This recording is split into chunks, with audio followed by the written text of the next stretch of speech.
Ah, yes. The truck's making a weird noise. And I don't know anything about vehicles. Well, here it is again. The tape is all wound up in there. Yep, one tape all wound up. Yep. And that's why it's making the noise. The tape player was running. Well, let's go give him a call.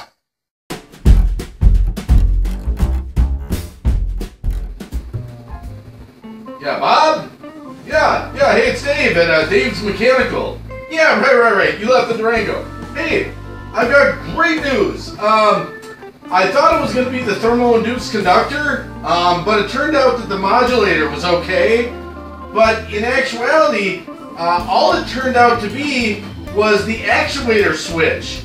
Yeah, the actuator switch. Now, they're not bad. At the dealership, they're only $600, and then the labor to install it. Anyway, $850. Originally, I was thinking it might be like, $1,400. Yeah, great news. $850. That noise will be gone. The noise will be completely gone. Yeah, I got it. Hey, thanks for your business. Appreciate it.